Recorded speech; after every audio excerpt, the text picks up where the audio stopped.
Well, former President Trump and Republicans are spotlighting the historic surge of border crossings as the party looks to make immigration a top issue in 2022. Let's bring in Steve Hilton. Steve, it's always great to see you, my friend. You know, you look at this visit yesterday. You had the former President Trump there. You had Texas Governor Greg Abbott, but you also had 12 GOP House members. And it really is, you know, this idea that the border is topic one for 2022.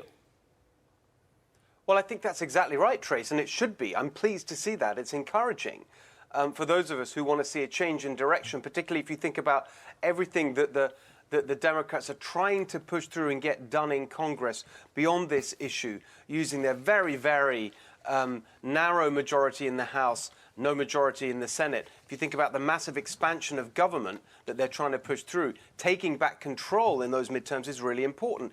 Immigration works two ways, I think, for them. First of all, the issue itself is very powerful, as we saw with President Trump, because it speaks to people's concerns about the government not being in control of events, and specifically on immigration, the idea that if it's uncontrolled, then you have people coming, too many people coming into the country, taking those economic opportunities that actually many Americans are looking for right now. Think about how many people have lost their jobs because of the pandemic.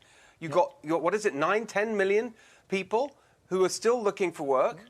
And then what we're going to do is import more low-wage workers to take those jobs. It doesn't make sense to Americans right across the country. So the issue itself is powerful. But secondly, the crisis at the border caused by Biden's policies, that speaks to the incompetence, the general incompetence of the Biden regime. That's a powerful message, too. And I thought you would be fascinated to hear this soundbite from Texas Congressman Philemon Vela, and then I'll get your reaction on the backside. Oh, I'm sorry. It's a quote. Let's read it. It says, "Let's make one thing clear. The narrative of a violent and insecure border region is blatantly false. The border is not a war zone. And the wall Abbott and Trump are trying to get Texans to pay for is not only a waste of their hard-earned money, but also an un-American symbol of hatred that separates and intimidates our communities, harms our wildlife, and encroaches on landowner rights." I mean, it's the same thing, Steve. You would think that we don't have these pictures of these thousands of people crossing. He might as well say Republicans want to defund police. Who's going to believe these statements when we're watching it? Exactly. Don't believe your lying eyes. It is just unbelievable. And these are the people that accuse Republicans of peddling false narratives and being detached from the truth. And there's a war on truth and so on.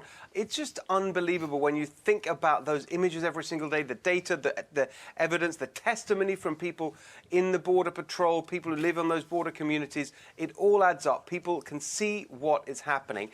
And they can see why it's happening, because this surge has been caused directly, has happened as a result of the policies of the Biden regime. And who was it that said, we want to see a surge of people coming to the border? That was Joe Biden himself in the election campaign. That's one promise he has delivered on. Yeah, and I also want to get your take very quickly, if I can, Steve, on the crime wave across America and how this might be topic two in 2022. Congressman Danny Davis said, you know, that family values can help cure street violence. He went on to say, quoting here, "So the value piece starts at home. Once outside the home, if values beginning is hard to convince a child that something is appropriate or inappropriate, that was not talked about at the beginning." And I think that's a fair assessment that, you know, a lot of people are saying, listen, two-parent households really do have an astounding impact on children.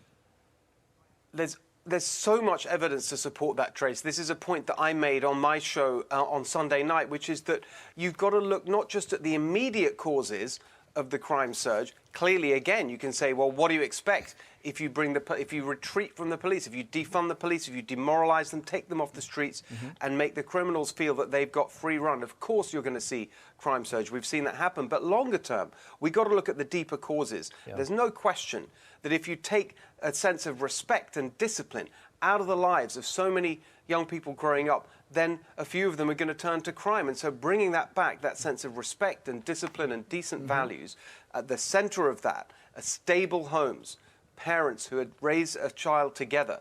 That's what we've got to get back to. That is a long-term campaign, but it's Republicans who can lead that because it's their ideas, not just in the family, but also if you think about the role of schools and school choice. they've got all the arguments here. Yeah. So I think they should really press this one as well. And I think studies would back up that assessment. Speaking of your show, quick programming note, The Next Revolution with Steve Hilton is on Sunday at 10 o'clock this week, not 9 o'clock. Make sure you write that down. Reset your, whatever the video devices are called now. Steve, thank you. Thank you, Trace. Hi, everyone. I'm Brian Kilmeade. I want you to do me a favor. I want you to click to subscribe to the Fox News YouTube page. This is the only way that I know for sure that you're not going to miss any great commentary, any great news bites, any great interviews coming your way on Fox. You can get it all here on YouTube. So subscribe right now.